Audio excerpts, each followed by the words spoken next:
We are going to see about the 11 simple resources that will give you a great boost to a MongoDB learning. These are very simple resources and are very handy.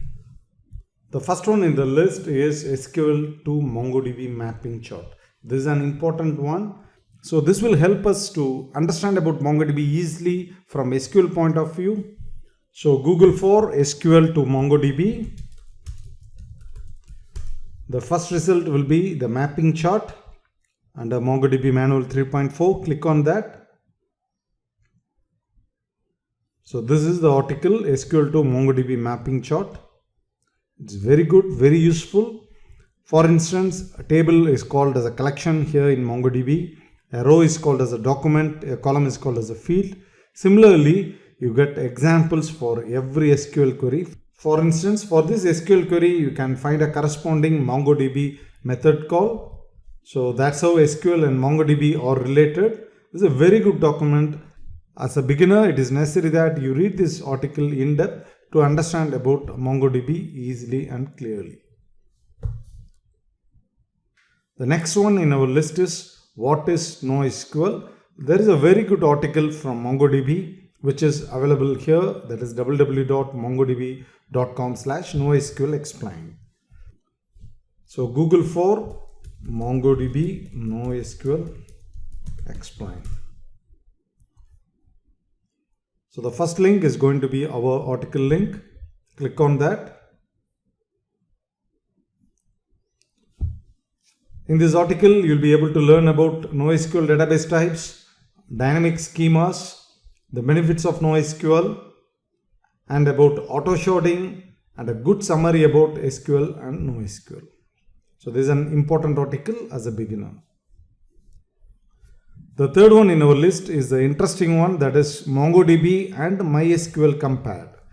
So if you know about MySQL earlier, this article is going to be very, very helpful to you. So search for MongoDB and MySQL compared in Google.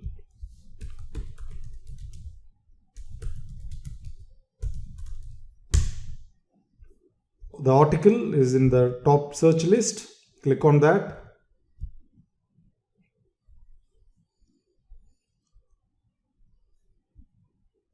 So this article. Under this article, we have terminology and concepts clearly explained. Why use MongoDB is explained, and when to use both MySQL and MongoDB is also explained here. So this is a very good article, very informative. It won't take more than 10 to 15 minutes for you to read this. It's a very good article for a beginner. The fourth one in our list is an important one, that is a MongoDB cheat sheet, a very well organized cheat sheet from Codecentric.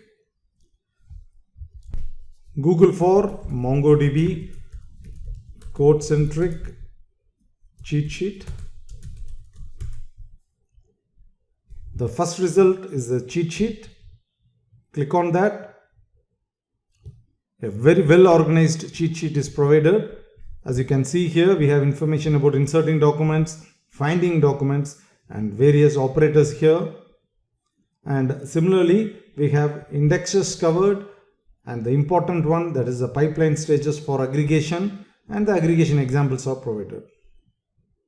I personally like the replica sets and the durability of writes section here. The information is very well condensed in this cheat sheet, so please use this one. The fifth one in our list is the FAQ section. This is a very good section from MongoDB team. Google for FAQ MongoDB. Click on this link. For the basic level, we have questions like how does a collection differs from a table, how to see a size of index, all those. And for advanced, we have how does sharding affects concurrency, and how does Mongo's use connection, and similarly information about the storage engine fundamentals. So this is an important FAQ section. Please go through it. Following this, we have the ref card from dzone about MongoDB. It's very interesting and very clearly organized. To find it, Google for dzone MongoDB ref card.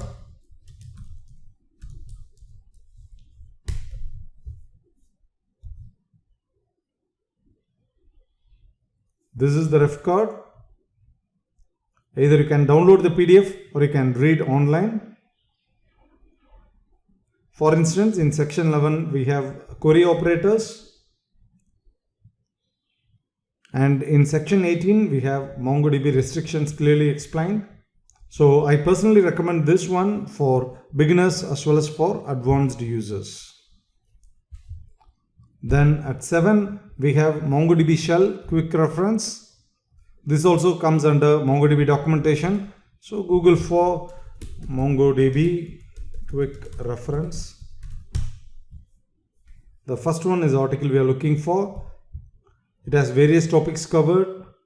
In this document, we have basic shell JavaScript operations like this. And similarly, we have queries explained. It's a good document to use for beginner as well as in advanced levels. At portion number 8, we have online course catalog for MongoDB. This is from MongoDB University also. It's free, though not organized well. It has very quite interesting topics. So Google for MongoDB University online course catalog. MongoDB University online course catalog. This is the link.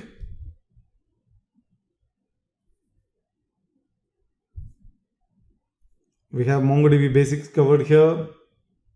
We have MongoDB for Node.js, Java, .NET developers. Similarly, we have the interesting one, that is MongoDB with Spark. So this is a limited set of free videos, but they are very, very useful. It's available under university.mongodb.com courses catalog. At 9, we have resources.mongodb.com. There is a good catalog of videos here. Visit resources.mongodb.com. Click on this starter kit.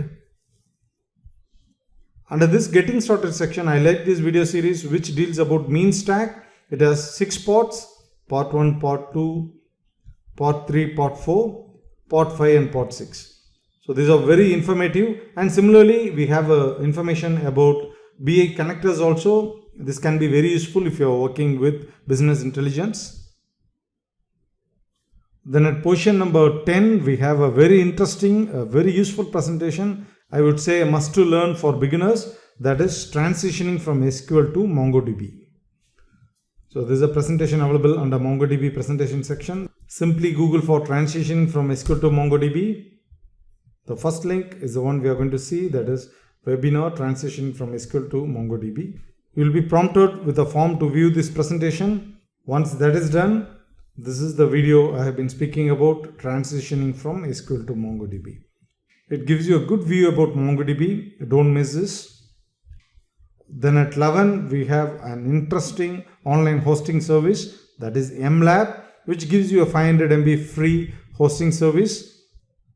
It's very easy. If you don't want to install MongoDB in your system and you want to try online hosting, I would suggest this one for beginner because it's very easy.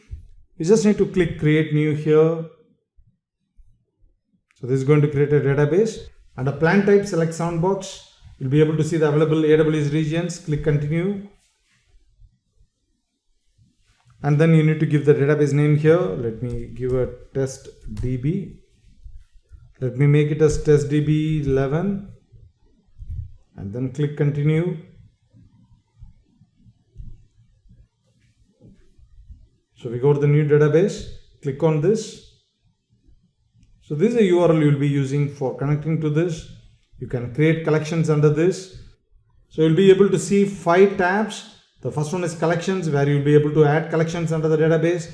Then you have users, you'll be able to add users. You'll be able to see the stats, see the backups, and the important one, that is tools, where you'll be able to import or export databases, JSON files and CSVs. It's very simple. Try to use one if you want to explore further about MongoDB. Similar to this, MongoDB has Atlas database service. We will have a separate video about MongoDB Atlas later. So these are the 11 simple resources that will give you a great boost to your MongoDB learning as a beginner.